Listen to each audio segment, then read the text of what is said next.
इस बार मोदी हैट्रिक मार पाएंगे?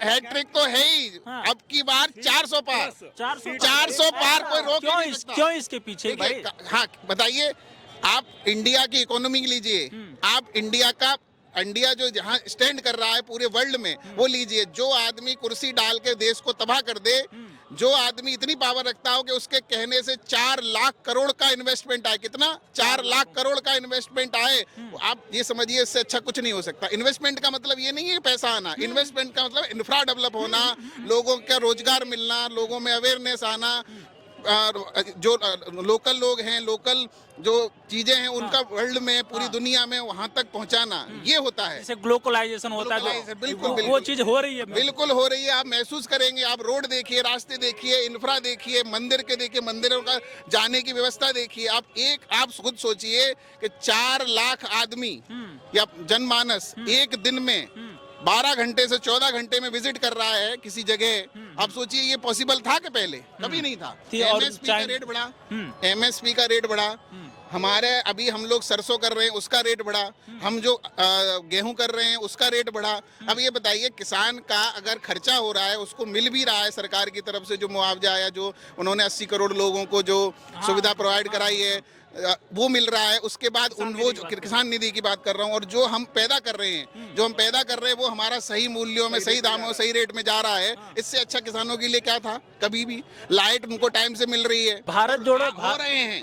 आप अगर मेरे अलावा किसान से भी पूछेंगे, मैं भी किसान का बेटा ही हूँ, मेरे पास भी जमीन है। हमारा जो पहले 10,000 में उठता था, आज 25,000 में हम उठाते हैं अपनी जमीन को, 1 बीघा को। तो ये कैसे हुआ?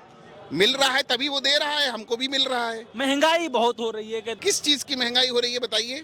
तेल इतना, दाल इतनी महंगाई हो गई। आप ये समझिए, तेल इतना है तो आय और जो पर व्यक्ति आय का जो स्तर है वो क्यों बढ़ा?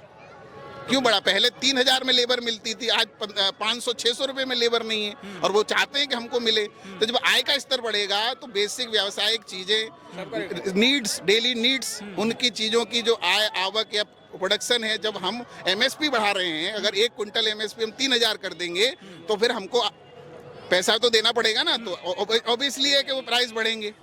तो ये चीज लागू होती है ग्राउंड से और ऊपर तक। आप ये बोले कि महंगाई बढ़ रही, महंगाई का मतलब क्या होता है? महंगाई का मतलब ये होता है कि या तो आय नहीं बढ़े, महंगाई बढ़ जाए, तो आदमी जीवन यापन, अब जीवन यापन में उसका मतलब इनकम भी है और अपना खर्चा भी है। और ग्लोबलाइजेशन की बात करें तो इंडिया बहुत ही सुदृढ़ प्लेस पे है, मतलब एकदम। आप अगर समझिए कि अगर दूसरे कंट्रीज की बात, फ्रांस की बात करिए, आप देखिए, ब्रिटेन की बात करिए, वहां पर रोजगारी का ये है। मेरे 2 मित्र अभी फ्रांस और ब्रिटेन से लौट के आए हैं, उनको 1 लाख रुपए की, मतलब जो वहां की करेंसी, उनको वहां की पगार नहीं मिल रही है। खाने के लिए लोगों को दूसरी कंट्रीज में जाके परचेज करके ला रहे हैं, जिससे उनको सस्ता मिले, जो नहीं उनकी कंट्री में नहीं मिल रहा है। अब आप सोचिए क्या स्थिति है इंडिया में। कहीं ऐसा है? कोई भूखा सो रहा है? मैं इसके खिलाफ नहीं हूं कि मैं मोदी जी के बारे में बोल रहा हूं, मैं ये बोल रहा हूं कि अभी की जो हमारी स्थिति है, जिसमें रोजगार के अवसर लोगों को प्राप्त हो रहे हैं। एक चीज और आ रही है, बात अभी ये चल रहा है कि भारत की जो पूरी अर्थव्यवस्था है घूम फिर के एक व्यक्ति के हाथ में चली गई है, सेंट्रलाइजेशन हो गया है, मतलब सबके पास नहीं है। 98% लोगों के पास पैसा जीरो है, 2% लोगों के पास भारत का पूरा पैसा भरा पड़ा है। कैसे? अभी मैं आपको एक एग्जांपल देता हूँ। GAR गार करके जो कंपनी थी, जिन्होंने मुंबई एयरपोर्ट को चलाया था और वो एयरपोर्टों को चलाया था, उस ऑक्शन में सबसे ज्यादा ऑस्ट्रेलिया और यूके, ये 2 कंट्रीज का ऑक्शन में प्राइस थे।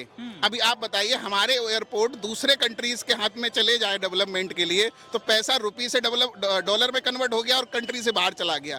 अगर अदानी ने ले लिया, भले अदानी कोई भी हो, रिलायंस अगर किसी चीज को टेक ओवर करती है तो रुपी का पैसा रुपी में रहेगा ना। अगर बाहर के लोग उसको हायर कर लेंगे, अगर हमारे होटल इंडस्ट्री को बाहर के लोग हायर कर ले, तो पैसा किस में जाएगा? रुपए से डॉलर में बाहर। आप समझिए, इसके पीछे एक तर्क काम करता है, आदमी काम नहीं कर रहा है। आदमी के पीछे डेटा सेंटर है, मोदी के पीछे न जाने कितने IIM, कितने IIT, एक डेटा सेंटर होता है कंपनी का, रिलायंस का है, आपका अदानी का है, टाटा का। डेटा सेंटर पे हजारों लोग काम करते हैं। वो आज का नहीं सोचते, 2 साल 3 साल 5 साल बाद का सोचते हो। हर सेक्टर, हर वर्ग, हर इंसान उसके बारे में सोच के कदम, कोई डिसीजन ऐसे नहीं लिया जाता। आपने सुना भी होगा कि मैं कोई वो नहीं लेता। तो ये हर चीज के पीछे एक तर्क वितर्क, एक प्रैक्टिकल, एक रिजल्ट ओरिएंटेड बातें होती। क्या लगता है विगत 10 वर्षों में बीजेपी सरकार ने भारत के लोगों के साथ अन्याय किया है? क्या जो न्याय यात्रा की जरूरत पड़ गई राहुल गांधी? न्याय यात्रा की क्यों जरूरत पड़ी? कांग्रेस का वर्चस्व खत्म हो रहा है। अब आदमी रोड पे आके नहीं तक बताएगा कि हम कांग्रेस से हमने ये विकास करेंगे, हम ये करेंगे, तब तक उनको जानेगा कौन? अगर आप सर्वे करवाएं तो 1 करोड़ 20 लाख लोग अवेयर हैं। 20 करोड़ माइनर मान लो, 1 करोड़ 20 लाख लोगों में उनका जो शेयर परसेंटेज है वोट का वो 35% है। समझ रहे हैं आप? 35 करोड़ लोग उनको लगभग जानते हैं। अब बढ़ाने के लिए उनको अवेयरनेस तो लानी पड़ेगी, बताना पड़ेगा हम ये। अब नया आदमी तो आजकल रील पे चला हुआ है, डिजिटल मीडिया पे, मार्केटिंग पे देख रहा है दे मोदी और दे बीजेपी। तो कांग्रेस का न्याय यात्रा निकालने का, या कौन सी जो पहले जो यात्रा 12 जो वो ये है, हम लोगों तक बताए जाएं कि हम कांग्रेस से हैं, हम हैं, ये हैं, बहुत जरूरी है ये। जीरो टॉलरेंस है उनका इस बार। हाँ, टॉलरेंस 0 हो गया। बसपा खत्म हो गई ना। कहीं है दिमाग किसी में? आपने नाम लिया, कांग्रेस के लिया, सपा के लिया, हाँ ना, और बीजेपी के लिया, बसपा का नाम लिया, बसपा का नाम लिया एक बार, क्यों नहीं लिए? अरे बसपा सी बात है। 0 हो गई ना, 0 हो गई ना, खत्म हो गई, सबके दिमाग से निकल गया। अब 3 बचे हैं, वो भी राहुल गांधी भी निकल ही चुके हैं। अच्छा, ये अभी जो विपक्ष का मेन मोटो 4-5 सिद्धांत लेते हैं, जो 3 मुख्य हैं, युवा, किसान और महिला, इन लोगों के साथ अन्याय हो गया है। तो हम मणिपुर से उन्होंने अभी यात्रा शुरू की है कि पूरा सभी लोगों को न्याय दिलाएंगे। तो क्या वो अपने लिए कर रहे हैं कि सुनिए न्याय दिला? 3 करोड़ केस पेंडिंग पड़े हुए हैं। न्याय दिलाने की बात कर रहे हैं ना। पहले क्यों नहीं दिलाए? आज क्यों बात कर रहे हैं न्याय दिलाने की? पहले भी दिला सकते थे ना। तो आज उस बात क्यों लेके आ रहे हैं? अगर दिलाए होते न्याय तो आते नहीं सरकार में, क्यों नहीं आते?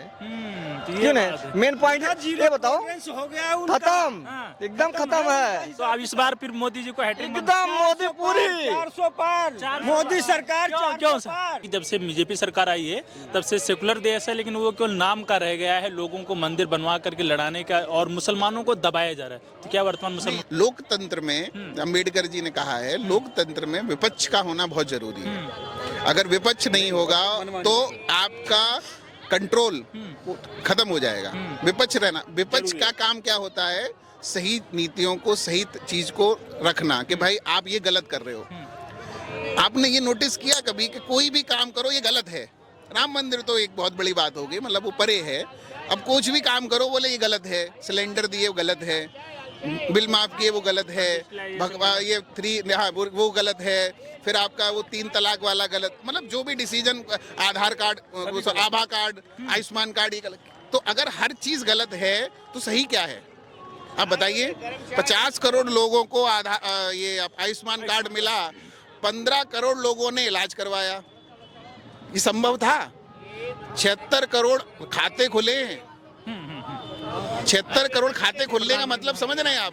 मैं आपको बताता हूँ एक में 76 करोड़ खाते खुले हैं। हर खाते का एवरेज अगर 1000 रुपए हो तो 76,000 करोड़ बैंक में 1 नंबर का पैसा है। गोल्ड क्यों हमको बनाना पड़ता है? कि हमारे पास करेंसी का फ्लो कम था, क्योंकि करेंसी ब्लैक में ज्यादा थी। आज अकाउंट में है, 2 लाख रुपए, 3 लाख रुपए से ऊपर ट्रांजेक्शन, पैन कार्ड घुसा देता है वो। फिर आप समझिए, इकोनॉमी में आपका ट्रांसपेरेंट होना बहुत जरूरी है। खरगे साहब का भी एक हफ्ते, हाँ, उनका कहना अगर इस बार चुनाव हो गया तो पूरा ये जो लोकतंत्र है समाप्त हो जाएगा, तानाशाही आ जाएगी। आपको यही बताया कि जब इंडिया एक लोकतांत्रिक देश है, लोकतंत्र है, विपक्ष का होना बहुत जरूरी है। विपक्ष का होना इसलिए जरूरी है कि विपक्ष जो बताए, जो बोले, जो विरोध करे, सही हो तो उसका सही निर्णय ले। विपक्ष का होना उतना ही जरूरी है कि जितना एक शादी में रिश्तेदार और पड़ोसियों का दुल्हन बहुत जरूरी है, हमेशा रहे और रहना चाहिए। पर स्ट्रॉन्ग विपक्ष जो है स्ट्रॉन्ग रहना चाहिए। मोदी सरकार डर गई है कि सरकार सत्ता जाने वाली, इसलिए लोगों को ईडी के माध्यम से, सीबीआई के माध्यम से, कोर्ट के माध्यम से सबकी सरकार तोड़ा। जैसे अभी बिहार में तोड़वा दिया, झारखंड के मुख्यमंत्री को जेल में डलवा दिया। तो ये क्या गलत, मतलब इसका जो ईडी सीबीआई इसका गलत प्रयोग कर रही है कि अपना सही काम ईडी कर रही है? 250 से 300, 350 करोड़ किसी आदमी पे मिलता है। आपको लगता है ये उसी आदमी का पैसा होगा? या किसी के पास 300 करोड़ रुपए है और किसी को पता नहीं है? ये पॉसिबल नहीं है। पैसा उसका नहीं है, वो सबका है। आज क्यों उनके पास पैसा नहीं है जो वो फंडिंग इकट्ठा कर रहे हैं? ईडी और ये जो संस्थाएं हैं ना, इनका कंट्रोल अगर सरकार पे होता, समझिए आप, तो ये संस्थाएं काम ही नहीं कर पाती। आपका मैंने अभी जो बोला कि जो पैसा ब्लैक में है या जो पैसा फंसा हुआ है, चाहे वो बीजेपी का हो या कांग्रेस का हो या किसी और पार्टी का हो, पैसा का जो धन है उसका मार्केट यानी उसको फ्लो में आना, बैंकों के स्ट्रक्चर में आना, वो बहुत जरूरी है। हाँ, क्योंकि तभी वो निगरानी रख पाएगी हमारा इतना बजट आया, ये इतना लोग काम कर रहे हैं तो बोले ईडी अरे ईडी तो सब जगह लग रहा है, मेरे पास लगाओ ना भैया, मेरी 50,000 पगार आती है, 40,000 खर्चा हो जाता है, 10,000 में से कुछ बचता नहीं है, तो मेरा ईडी क्या करेगा? मुझे तो डर है नहीं किसी का, समझ रहे हैं ना आप? तो ईडी का डर किसको होगा? जो रखा होगा करोड़ों। तो फिर ईडी हो, सीबीआई, हम लोकल मतलब कहते हैं जनता हैं, हम सिविल लोग हैं, हमें डर क्यों नहीं है पुलिस का? यहाँ 1000 CRPF वो RF घूम रहा है। आर्मी में कश्मीर में गया था, आर्मी रोड के किनारे से कन्वाई निकल जाए, हम अच्छा, क्यों ये कश्मीर की बात है, मैं भी कश्मीर तरफ जाना हुआ था। खैर, कश्मीर क्या जो अभी संशोधन हुआ 35 से 370 हटा, एक ही आंसर है इसका। तो मैं बता रहा हूँ, उसका क्या लाल चौक पे तिरंगा, किसी के ताकत नहीं थी कि लाल चौक पे आज तिरंगा भी है, 15 अगस्त भी बनता है, रक्षाबंधन बनता है। आप देखिए कश्मीर में जाके, ये आप लोगों ने ठान रखा है कि इस बार मोदी को हैट्रिक जरूर मरवाएंगे। हम वोट तो देते हैं, हम देंगे बीजेपी को वोट। अच्छा, सरकार मोदी सरकार तो है ही, मोदी, हम बीजेपी को वोट देंगे, मोदी जी को वोट देंगे, योगी भाई यूपी के हैं तो अच्छा, विदेश में भारत की इमेज क्या है अभी? जबरदस्त का मतलब आप समझो, इंडिया में अभी 10 लोगों से पूछोगे तो 2 लोग शायद कम बोल पाए, और अगर विदेश में पूछोगे तो उसको और पकड़ लेते हैं जो लोकल होता है, बोले हिंदुस्तान जिंदाबाद, ये होता है। अरे आप जाइए, आप बताइए, मोदी जी जिंदाबाद।